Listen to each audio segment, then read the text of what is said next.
매일 아침을 뉴스로 깨웁니다. 신율의 출발 새아침. 여러분 안녕하십니까. 신율의 출발 새아침 신율입니다. 다시 한 주가 시작되는 월요일이죠. 오늘은 월요일답게 이른 아침부터 차가 막히는 곳이 많은데요. 어쨌든 이제 점점 아침 기온도 쌀쌀해지고 있기 때문에 시간이 연말로 다가가고 있음을 실감할 수 있습니다. 정치권 역시 점점 총선으로 모든 시계를 돌려놓고 있는데요. 이게 시계만 돌려놓고 스스로 노력들을 하면 좋은데 여야 막론하고 서로 자신들에게 유리한 방식으로 공천 룰을 정하고 선거구로 조정하려고 하고 있기 때문에 보는 이들의 눈살을 찌푸리게 만들고 있습니다. 한 해를 정리해야 하는 시간은 다가오는데 글쎄요, 정치권은 정리가 아니라 오히려 모든 것을 혼란스럽게 만들고 있지 않나, 이런 생각이 드는데요. 시간이 지나면 철들어야 정상이죠. 우리 정치권 지금 철들었다고 볼 수 있을까요? 신율의 출발 새 아침, 오늘 순서 시작합니다.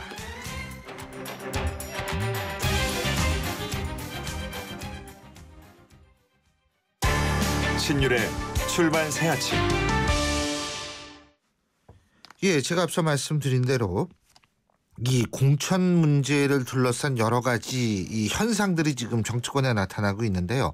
이것은 뭐 여야 막론하고 다 나타나고 있습니다. 그런데 이게 언젠가는 정리가 돼야 될 텐데, 이론적으로 얘기하면 뭐 이번 주 정도에는 좀 정리가 됐으면 좋겠다는 얘기들이 많이 나오죠. 그런데 그것이 가능할지는 모르겠습니다. 자, 여당 같은 경우에는요, 특별기구의 구성 문제, 다시 말해서 공천 룰을 논의할 특별기구의 이 구성 문제로 상당히 여러 가지 이견들이 많이 나오고 있습니다. 자세한 내용 들어보겠습니다. 새누리당 홍문종 의원 전화 연결돼 있습니다. 홍 의원님 안녕하십니까? 예, 안녕하세요. 홍문종입니다. 예. 자, 이제 뭐 안심번호는 이거 이제 물 건너 간 겁니까? 뭐 정확하게 말하면 안심번호를 포함해서 예. 모든 공천 제도에 관해서 토론하기로 특별기구에서 하기로 한 거이기 때문에 물 건너 간 건 아닙니다만은 안심번호로 공천하는 건 거의 어렵게 됐다, 이렇게 보시면 정확할 것 같습니다. 예, 근데 이제 이게 두 가지 부분이거든요. 안심번호는 국민공천제라는 것을 실현하기 위한 하나의 수단 아닙니까, 그죠? 그렇습니다. 그러니까 안심번호는 물 건너 갈 수도 있겠지만 네. 국민공천제는 어떻습니까? 글쎄, 이 국민공천제를 우리는 원래 오픈 프라이머리를 국민공천제라고 얘기를 했었거든요. 예. 근데 오픈 프라이머리는 여야가 같이 해야 되는 거기 때문에 예. 어차피 국민공천제는 이제 안 되는 거고요. 그 김무성 대표도 오픈 프라이머리는 포기했다. 이건 할 방법이 없다, 이렇게 말씀하셨고요, 분명히. 예. 그리고 저희가 지금 하려고 그러는 것이 상향식 공천제도다. 그래서 전략 공천을 하지 않겠다, 이제 그렇게 우리 김무성 대표께서 말씀하고 계시는 거 아닙니까? 예. 그러니까 그런 의미에서 상향식 공천제, 이건 저희 당원 당규에 있는 건데요. 예. 이미. 그래서 상향식 공천제도를 하겠다는 것은 아마 그 김무성 대표나 저나 우리 모든 당원이나 다 똑같이 생각하고 있는 거 아닌가 싶습니다. 그리고 만일 말이에요, 오픈 프라이머리 여야가 합의를 할 수가 있었다면 뭐 홍문종 의원께서도 반대하진 않으시는 거죠? 뭐 반대할 이유가 없는 거죠. 예. 근데 합의가 안 됐기 때문에 오픈 프라이머리 할 수가 없기 때문에 네네. 지금 이제 국민공천제 같은 경우도 예? 네. 좀 힘들게 됐다, 이런 말씀으로 이해도 되겠죠? 예. 국민공천제는 안 되는 거죠. 근데 상향식 공천이라는 게 뭐 어떤 거예요, 그러면? 예를 들면 상향식 공천이라는 건 뭐 우리가 정치권에서 쓰는 거는 일부 특정한 사람이나 아니면 특정한 집단에서 어떤 지역의 사람을 공천하는 데 있어서 그 국민들의 여러 의견, 또 당원들의 의견을 수렴하지 않은 채 그 사람을 공천하는 것을 반대한다, 그렇게 하지 않겠다, 그런 의미로 받아들이시면 되겠습니다. 예. 근데요, 그 지금 오늘 그 아침 조간에 나온 걸 보면은요, 네. 우선 추천제라는 게 있는 모양이에요. 네네, 그렇습니다. 그게 뭐예요?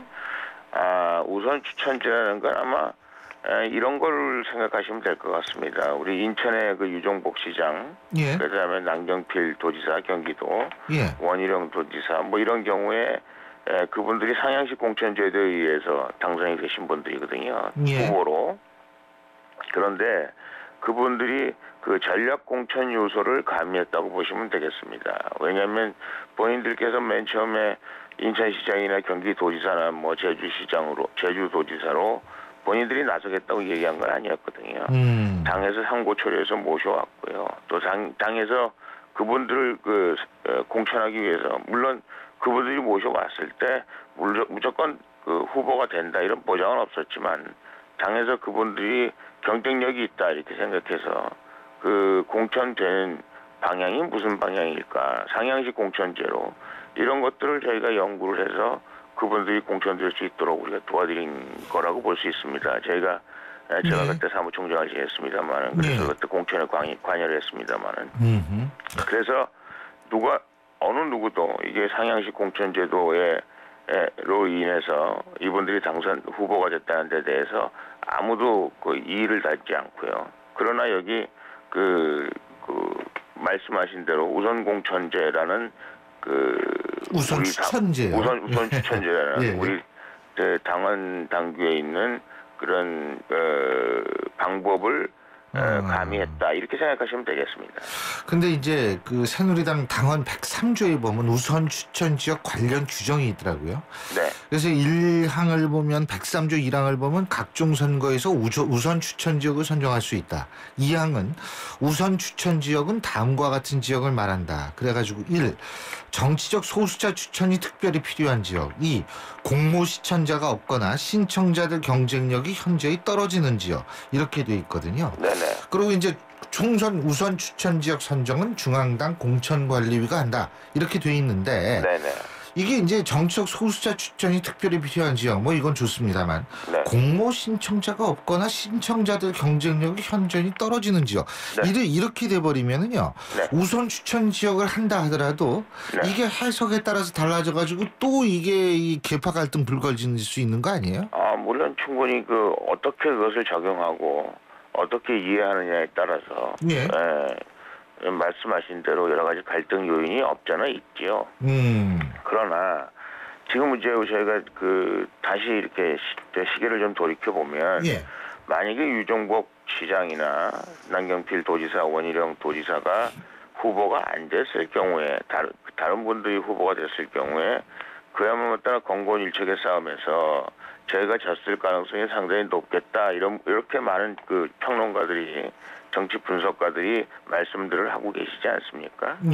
그것을 보면 결국은 우선 공천제의 요소를 가미했다. 거의 철저하게 상향식 공천이었습니다만은 저희가 그런 당원 당규를 전략적으로 또 미래지향적으로 저희가 해석을 해서 그분들을 참고 처리해서 그분들이 그냥 당원 당규에서 예를 들어서 안심공천제나 상향식 국민공천제 이렇게 해서 그분들을 후보로 모신다. 그래도 물론 후보가 됐을 가능성이 높습니다만은 그런 당원 당규에서 그분들이 후보로 등록하고 그다음에 당의 명령에 의해서 후보로서 활동을 하지 않았을 것이다. 저는 그렇게 생각하거든요. 그래서 제가 보기에는 결국은 우리가 좋은 결과를 가져올 수 있었고 또 그분들이 후보로 나설 수 있었고 하는 것은 그런 우선 추천제라는 우선 추천을 한 건 아닙니다만 그런 우선 추천제라는 제도가 있었기 때문에 그것을 우리가 잘 활용해서 그분들이 후보가 된 거고 그분들이 당선이 된 거다 이렇게 생각하시면 되겠습니다. 지금 우선 추천제가 나오게 그런 얘기가 나오고 있는데 이것을 실제로 어떻게 할 것인가를 좀 얘기를 구체적으로 할 기구가 바로 특별기구 아니겠어요? 그렇습니다. 예. 근데 여기 이제 사무총장을 시키려는 모양이에요. 위원장을 이 특별기구에 동의하십니까? 그건 최고위원회에서 결정하는 거기 때문에요. 사무총장이 됐건 어느 분이 됐건 무슨 상관이 없겠죠. 단 사무총장이 됐건 최고위원이 됐건 어떤 분이 되더라도 그분은 이런 문제들에 대해서 안심번호가 됐든 아니면 오픈 프라이머리가 됐든 어떤 식으로 우리가 공천제를 도입하든지 간에 그것에 관해서 객관적으로 생각하고 또 당의 미래를 위해서 미래지향적으로 생각할 수 있는 그런 능력이 있는 분이라면 뭐 그분이 어떤 분이라도 상관이 없는 거라고 근데 생각합니다. 개인적으로는 홍 의원님 보실 때 사무총장이 위원장 되시는 게 좋아요? 아니면 외부 인사가 위원장 되는 게 좋습니까? 글쎄요, 뭐 특별기구에서 이 문제에 대해서 논의를 할 텐데요. 예. 거기서 결정하기 전에 제가 그 결정하는 사람이 아닌 사람이 바깥에서 그래도 뭐 당사자 중에 한 분 아니십니까? 새누리당 국회의원이신데. 네네. 예. 글쎄요, 그 뭐 지금 딱히 뭐 누가 좋다 이렇게 말씀드리긴 좀 그렇습니다만은 조금 생각을 해보는 것이 좋지 않을까 싶습니다. 예. 근데요. 네. 그러면은 지금 어쨌든 위원 구성도 상당히 중요한 거 아니겠어요? 지금? 그렇습니다. 예. 근데 그 위원 구성도 그 국민공천제 태스크포스 여기에 있는 구성원들이 대부분 들어간다. 거기도 뭐 괜찮다고 생각하세요? 그러면? 그 태스크포스에 글쎄요, 뭐 지금 뭐 여러분들이 여러 가지 의견들을 지금 제시하고 있기 때문에 아마 최고위원회나 뭐 결정하시는 분들이 굉장히 머리가 아프시지 않을까 싶습니다. 단지 저는 TF팀을 구성하는 데 있어서 어느 한쪽으로 경도되지 않으신 분들, 이 문제에 대해서 아주 객관적이고 아까도 계속 말씀드립니다만 당의 미래를 위해서 여러 가지로 폭넓은 의견을 수렴할 수 있는 분들. 알겠습니다. 예, 이런 분들이 필요하지 않을까 싶습니다. 근데 만일 이 특별기구가 이제 만들어져 가지고 네. 여기에서 뭐 우선 추천 지역이라든지 이런 당헌 당규에 보장되어 있는 것을 일단은 배제하고 네. 거의 100% 국민 공천으로 하자. 이렇게 결론을 내면 거기 만일 그렇게 된다면 어떻게 하시겠어요? 글쎄요, 저는 뭐 그거는 상당히 어렵다고 생각을 합니다. 왜요? 왜냐하면 우선 호남 지역 같은 경우는 후보가 없거든요. 예. 또 제가 계속 주장을 하는 겁니다만 여성, 예. 청년, 그다음에 소수자, 예. 약자, 예. 뭐 이런 분들이 의정단상이 꼭 필요하지 않습니까? 예. 그런데 이제 그런 분들을 그냥 이 여론조사에 의한 방식에 의해서만 공천제도를 그것밖에는 다른 방법을 쓸 방법이 없다. 이렇게 결론을 내린다면 예. 이거는 안 되는 거를 지금 아하. 안 되는 거를 저희가 도입하는 거나 마찬가지거든요. 그래서 예. 어떤 형태로든지 간에 예. 우리가 상향식 공천제도에 대해서 반대하는 사람 아무도 없습니다. 그렇게 해야죠, 당연히. 그런데 제가 보기에는 그런 어떤 형식이든지 간에 그런 문제들을 제가 아까 드린 말씀들을 해결하기 위한 예. 조치를 강구해 두어야 예. 나중에 여러 가지로 당헌 당규에 의해서 우리 TF팀에 의해서 공천할 때 공천에 문제가 생기지 않지 않을까 저는 그렇게 생각을 합니다. 그렇다면 새누리당 텃밭이라고 얘기를 하고 있는 대구 경북 지역 같은 경우에는 우선 추천 지역이 안 되는 것이 당연하겠네요. 그죠? 만약 한다 하더라도. 우선 공천 지역이 된다 안 된다 뭐 이렇게 얘기할 지금 상황은 아니고요. 예. 우선 공천 지역은 어디든지 될 수가 있고요. 또 어디든지 안 될 수가 있는 거죠. 뭐 우리가 이제 뭐 호남을 예를 듭니다만은 네. 우리가 후보가 하나도 없어서 거기는 이제 그럴 수 있죠. 예. 예. 그러나 그건 어느 지역도 예외가 아닐 수 있거든요. 뭐 수도권 지역에도 예를 들면 뭐 야당이 아주 센 후보가 나왔을 경우에 저희가 후보가 없다든지 뭐 이런 경우가 충분히 있을 수 있고요. 예. 뭐 정치는 뭐 여러 가지 변수가 많기 때문에 예. 뭐 대구 같은 경우도 꼭 모든 지역에 후보가 다 등록을 한다고 볼 수 없는 거고요. 또 아니면 도저히 그 상대방의 뭐 센 후보가 나왔을 경우에 뭐 저희가 뭐 여의도 연구소나 이런 데서 여론조사를 해보면 뭐 10% 20% 이상 차이가 나서 도저히 가능성이 없는 사람들 뭐 이런 사람도 있을 수 있지 않습니까? 그래서 이제 그런 문제들을 저희가 종합적으로 고려해서 판단해야 되기 때문에 예. 지금 어느 지역은 된다, 어느 지역은 안 된다 뭐 이렇게 얘기할 수는 없는 거죠. 예. 그러니까 뭐 대구 경북 지역은 근데 사실 야당이 센 지역은 아니니까 제가 여쭤본 거였거든요. 예. 자, 어쨌든 또 한 가지 마지막으로 한 가지만 더 여쭤보는 게 이제 선거구획정에 대해서 오늘 여야 원내대표가 만나서 논의하죠. 네. 그죠? 이게 근데 답이 나오기 힘들 것 같아요. 쉽지 않습니다. 어떻게 보십니까? 글쎄요. 하여간 뭐 여야가 이 문제에 대해서 뭐 헌재 결정도 굉장히 중요한 거고요. 예. 저희가 말하는 그 농어촌 지역에 대한 그 배려, 예. 뭐 이것도 굉장히 중요한 거기 때문에 그리고 지금 전체적으로 300명을 넘기면 안 된다는 국민적인 요구, 뭐 이런 것들을 다 고려해서 해야 되기 때문에 두 분이 머리가 많이 아프실 것 같습니다. 지금 뭐 상한선, 하한선의 기준을 약간씩 바꾸겠다. 그러면은 도시 지역이 늘지 않고 농촌 지역이 줄지 않는 방향으로 가겠다 그러는데 네. 그게 제가 볼 때 쉬운 게 아닐 텐데. 예, 그건 맞습니다. 또 나름대로 예. 또 도시 지역의 예. 국회의원들의 불평불만을 살 수가 있어서 하여간 굉장히 조심스럽게 할 겁니다. 예, 오늘 말씀 여기까지 듣죠. 고맙습니다. 예, 감사합니다. 예, 지금까지 새누리당 홍문종 의원이었습니다. 지금 7시 31분. 왜 갑자기 8시가 나오죠? 7시 31분 49초 지나고 있는데요. 오늘 교통 약간 밀리기 시작합니다. 교통 상황 알아보죠. 김재훈 캐스터. 네, 출발새 아침 교통정보입니다. 말씀하신 대로 곳곳에 정체 구간 빠르게 늘어나고 있는 상황입니다. 강변북로 구리 쪽으로 가는데도 이 자유로부터 밀리기 시작해서 한강대교까지 쭉 정체가 되고 있고요. 올림픽대로도 같은 구간에서 밀립니다. 강서 쪽으로 이동하는 길 30분 사이에 교통량이 부쩍 늘었습니다. 올림픽대로는 광진교부터 한강대교까지, 강변북로도 광진교 이전부터 한강대교까지 시속 30km 미만 정체입니다. 분당 수서로 도심 쪽으로는 복정에서 탄천까지 밀리기 시작하고요. 반대편 외곽으로 가는 길은 청담대교가 북단에서 남단을 지나 탄천 1교까지 정체 소행입니다. 내부순환의 경우는 홍지문 터널 중심으로 양방향 밀리고 있고, 동부간선도로 도심 쪽으로는 노원교부터 성동교까지 거의 전 구간에서 밀립니다. 출발새 아침 교통정보였습니다. 철근이 부족해요. 지게차 없어요? 인력이 부족해요. 걱정하지 마세요. 건설자재, 장비, 인력까지 위치 정보로 쉽고 빠르게 찾아주는 건설자재 N을 다운받으세요. 등록만으로 무료 광고까지 되는 건설자재 검색 애플리케이션 건설자재 N.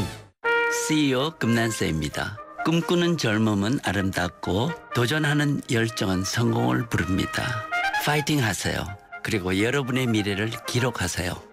성공을 위한 CEO 금난세 씨의 노력은 매일매일 양지 다이어리와 함께합니다. 나의 역사 속엔 언제나 양지 다이어리. 신율의 출발새 아침 1부 순서는 여기서 줄입니다. 잠시 뒤 2부에서 뵙죠. 알고 계신가요? 실패란 떼어놓고 보면 힘든 기억이지만 모이고 커지면 자산이 된다는 사실. 실패 속에 담긴 혁신과 교훈이 다시 시작하는 용기가 됩니다. 실패란 재도전의 다른 말. 지금 혁신적 실패 사례 공모전을 검색해보세요. 이 캠페인은 미래창조과학부와 중소기업청이 함께합니다. 소통의 아침을 여는 공정한 목소리. 신율의 출발 새 아침. 신율의 출발새 아침 2부 순서 시작합니다. 신율의 출발 새 아침. 지난 3일이었었죠. 부산 시민들 정말 간담을 서늘하게 한 일이 있었는데요.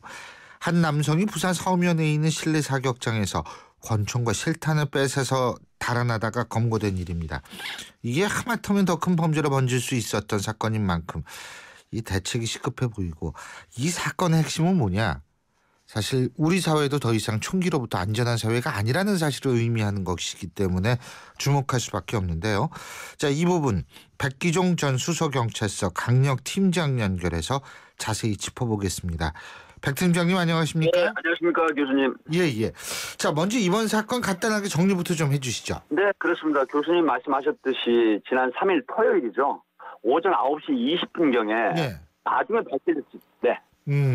나중에 밝혀졌지만 홍모 씨라는 29세 남성이 예. 이 부산에 있는 실내 사격장에 들어와서 50발을 구매했습니다. 그리고 20발을 쏘고 나서 그다음에 이제 권총과 실탄을 탈취할 목적으로 46세 된 그 여성 업주를 위협하다가 제지하니까 결국 복부 등을 찌르고 권총과 실탄을 탈취했다가 4시간 만에 경찰이 전격적으로 공개 수사하고 초동 수사해서 범인의 인적사항을 밝혀냈습니다. 이제 그 이유는 바로 부산에서 국제영화제가 열리고 있었고 그다음에 많은 시민들이 거리로 쏟아져 나와 있는 상황에서 이 제3의 피해를 막아야 되겠다는 그런 절대절명의 생각을 하고 그리고 이제 초동수사와 전격 공개수사를 했는데 다행히 4시간 만에 범인을 검거했었던 그런 사안입니다. 예.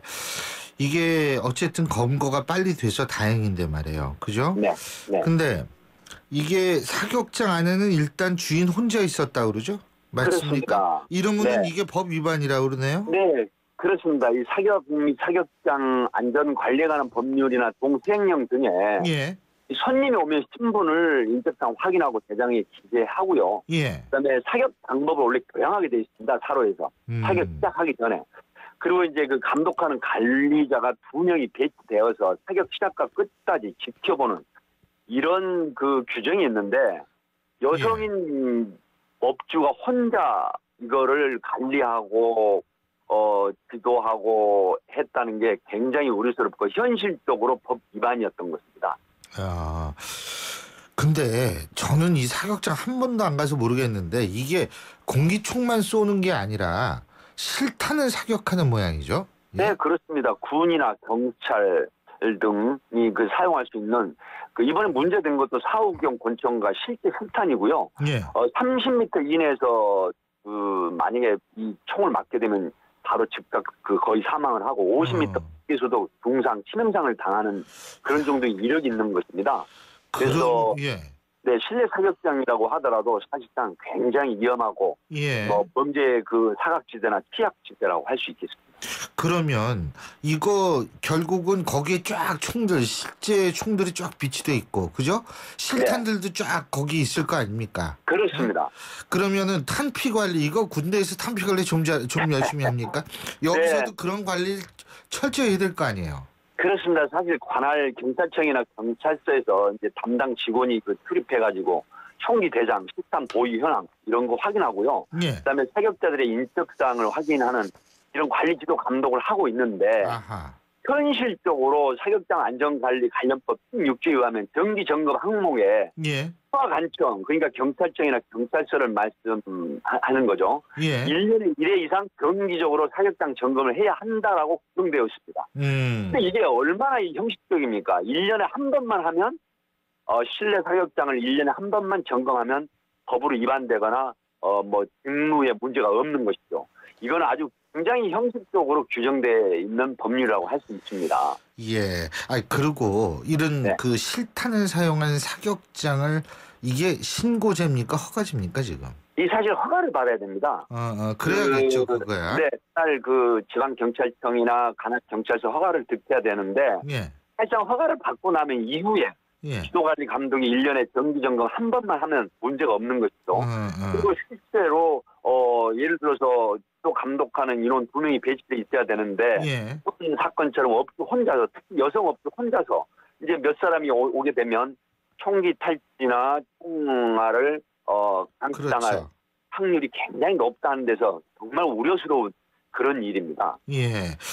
근데 또 한 가지 제가 그냥 이건 궁금한 건데 이 범인이 그러니까 용의자죠, 아직은. 이 용의자가 원래는 미용업을 하시는 분이라고 그러더라고요. 네, 그렇습니다.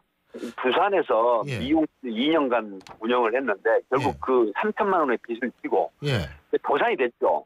그런데 그 선배가 불고기 식당을 하는데 3천만 원이 네가 필요하다. 나도 3천만 원 이렇게 되겠다. 그래서 공동 창업을 하자 그랬는데 이 돈이 필요했던 것입니다. 그래서 1일 날 그 먼저 사격장을 답사를 하고 그다음에 다시 그때는 그 2명의 관리 감독하는 사람이 있어서 범행을 하지 못했다가 이번에 와가지고 여성업주 혼자 있으니까 그 강도의 목적으로 총기와 총알을 탈취한 것입니다. 근데요, 제가 궁금한 게 이게 이제 그렇게 총기를 탈취해가지고 우체국을 털려고 그랬다는 거 아닙니까? 그죠?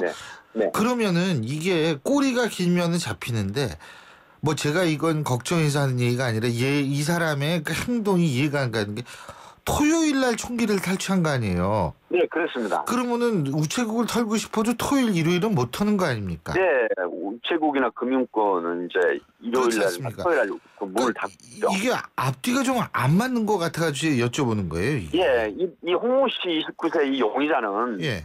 이게 총기를 미리서 탈취하고 있다가 예. 이제 주중에 그 문이 이제 개점돼 있는 우체국 예전에 2, 3개월 전에 드나들면서 택배를 붙였던 우체국을 강도할 목적으로 했는데 예. 아마 이 주중에 할 그런 계획이었다고 합니다. 그 예. 토요일 날 하는 게 아니고 그리고 이제 그 도주를 하면서 왜 이제 휴대폰을 계속 켜놨느냐 하는 추궁에는 휴대전화도 안 꺼졌군요. 네네. 예, 그 선배가 예. 야 공개 수사 됐는데 네 아니가 부산말로 행님이 걱정된다 이제 이러니까 아마 굉장히 당황했다고 합니다. 본인이 직접적으로 이렇게 빨리 노출된 거에 대해서 그래서 당황하는 상황 때문에 휴대폰도 끄지 않고 이렇게 이제 그 택시를 타고 도주하다가 결국 기장에서 체포가 된 것이죠. 한마디로 참 어수룩하는 사람이네요.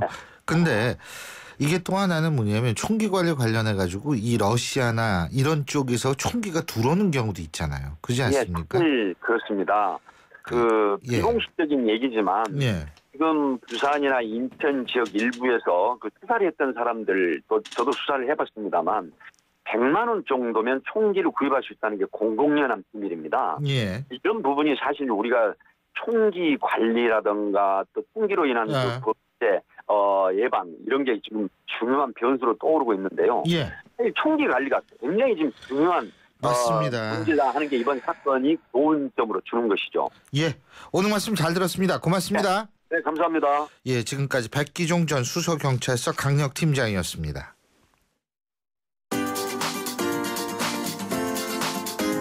YTN 뉴스 FM 신율의 출발 새 아침 댓글로 보는 뉴스.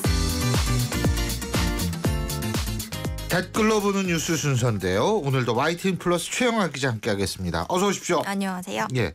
오늘 제일 뜨거운 뉴스는 어떤 거예요? 월요일 아침인데. 네, 먼저 우리 국민연금이 야스쿠니 신사 참배를 지원하거나 역사 교과서 왜곡에 찬성하는 우익 기업에 막대한 규모의 투자를 해온 사실이 YTN 보도로 알려졌는데요. 예. 5년 동안 투자액은 무려 1조 5천억 원이었다고 합니다.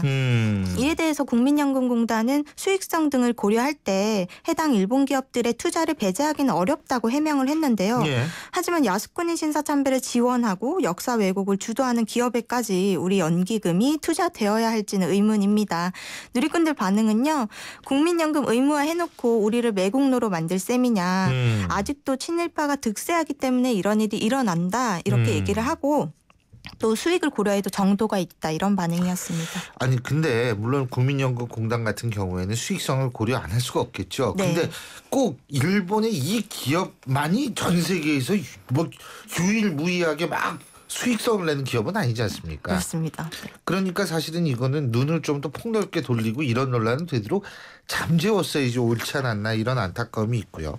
자, 다음 뉴스요. 네, 그런가 하면요. 일제의 만행이었던 위안부와 난징 대학살 기록에 대해 중국이 지난해 6월에 신청한 유네스코 세계기록 유산심사가 오늘 시작된다는 기사인데요. 예. 일본은 중국이 자료를 제한적으로 공개해서 밀실 심사가 이뤄지고 있다면서 범정부 차원에서 유네스코에 압력을 가하면서 격렬하게 반발하고 있습니다. 아하. 남북한과 중국, 네덜란드 등 6개 나라는 위안부 자료의 세계기록 유산 등재를 함께 추진하는 방안도 검토하고 있어서요. 예. 역사 갈등이 한층 격화될 것이다. 이런 전망이 나오고 있습니다. 아하. 누리꾼들은 이런 반인류적인 만행은 다시 일어나지 않도록 당연히 등재되어야 하고 일본은 겸허하게 받아들였으면 좋겠다 이렇게 얘기를 하면서 자기 잘못은 어떻게든 감추고 싶어 하는데 손바닥으로 하늘을 가리는 꼴이다. 잘못을 인정하고 사과하면 과거이지만 감추면 부끄럽고 혐오스러운 치부일 뿐이라고 지적했습니다. 와, 이분이 이거 완전히 엄청나게 문장력이 좋으시네요.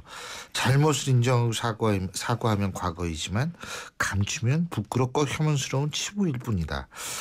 이거는 진짜 어디 집에 어디 걸어놔야겠다. 예. 자, 다음 뉴스 알아보죠. 네, 목숨을 걸고 일하는 소방관들, 그런데 공무 중 부상으로 치료비를 지원받는 소방관은 100명 중 1명에 불과한다는 내용인데요. 예. 지난해 임무를 수행하다 다친 소방관 4만 명 가운데 300명 수준입니다. 그 자비 부담의 가장 큰 이유는 안전사고가 발생하면 사고 당사자와 지휘 책임자에게 근무 평점과 상여금에서 불이익을 주기 때문인데요. 예. 공무 중 부상의 기준은 완화하고 인사평가 기준을 바꿔야 한다는 지적이 나올 수밖에 없습니다. 당연하죠. 예, 누리꾼들도요. 국민 안전을 위해 생사를 넘나드는 소방관들이 정작 국가에서는 홀대받고 있는 현실이라니 예. 이렇게 지적을 하면서 제가 할 수 있는 게 세금 꼬박꼬박 내고 사고 안 나도록 조심하는 것밖에 없어서 죄송스럽습니다. 이런 분도 있었네요. 예, 사실 이 소방관, 경찰관 뭐 이런 분들이요. 이런 분들이 있기 때문에 우리가 사실 좀 더 안심하고 살 수 있는 건데 네. 이분들에 대해서 우리가 얼만큼 사실 또 같은 사회 구성원의 일원으로서 도와드리고 있는지는 좀 돌이켜봐야 될 것 같다는 생각이 듭니다. 자, 다음 뉴스 알아보죠. 네, 1987년에 부산에서 태어나 각각 미국과 프랑스로 입양된 쌍둥이 자매가 있는데요. 예. 서로의 존재를 모르고 살다가 지난 2013년에 SNS를 통해서 자신과 똑같이 생긴 사람이 있다는 걸 깨닫고 극적으로 만났어요. 그런데 이 쌍둥이 자매의 기적 같은 만남이요. 지금 부산에서 열리고 있는 국제영화제에서 영화로 상영되면서 감동을 전했는데요. 자매의 생모는 끝내 상봉은 거절했다고 합니다. 그렇지만 두 사람은 우리의 만남은 인생 최고의 선물 이라면서 내 인생을 더욱 긍정적으로 변화시켰다고 입을 모았는데요. 예. 누리꾼들은 26년의 시간을 뛰어넘는 만남이 참 소설에서나 있음직한 일인데 실제로 일어났다면서 입양의 아픔을 극복하고 멋지게 성장한 자매의 인생을 응원했고요. 소중하고 귀한 가족의 의미를 다시 깨닫게 됩니다. 이런 반응을 보였네요. 예, 다음 뉴스 알아보죠.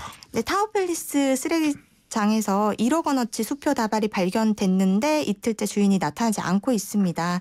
서울수서경찰서는 지난 2일 서울 도곡동 타워팰리스 쓰레기장에서 100만 원짜리 수표 100장을 발견했다는 신고를 받고요. 예. 추적을 하고 있는데 지금 63살 김모 씨가 그 발견자입니다.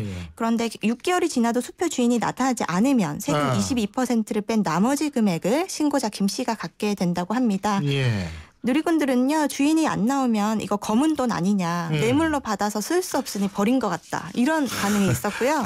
주는 사람한테 돌아가는 것도 맞는 것 같다. 이런 분도 있었습니다. 아, 요새 뉴스 보면 뇌물 수표로 주는 사람이 어디 있어요. 예, 근데 중요한 거 이거 안 나타난 거 보면 뭔가 이상하네요. 1억이라는 어마어마한 돈을 잃어버렸는데 그거 없어진지를 모르고 있다. 아, 이제 보니까 알았네. 이런 사람은 제가 볼 때 지구상에 없거든요. 네. 이게 좀 이상합니다. 오늘 말씀 여기까지 듣죠. 고맙습니다. 고맙습니다. 예, 지금까지 YTN 플러스의 최영아 기자였습니다. 마침내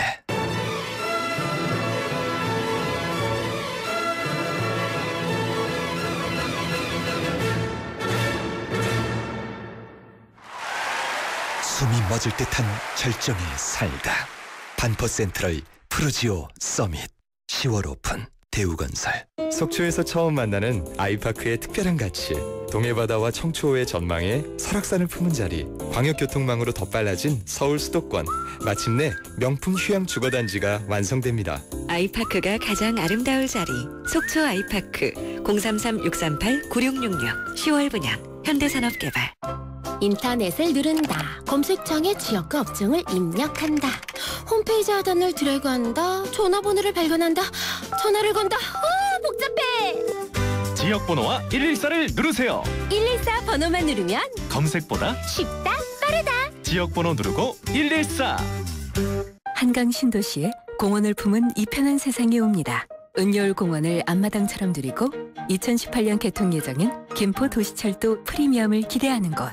더 좋아질 한강 신도시를 만나세요. 이 편한 세상 한강 신도시 2차 10월 8일 오픈 031-997-2778 주식회사 3호. 여기 슈퍼맨 같은 히어로를 꿈꿀 수 없는 아이들이 자신의 생명을 구해줄 진짜 히어로를 기다립니다.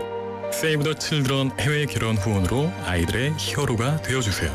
아이와 하나, 2명의 삶이 행복해집니다.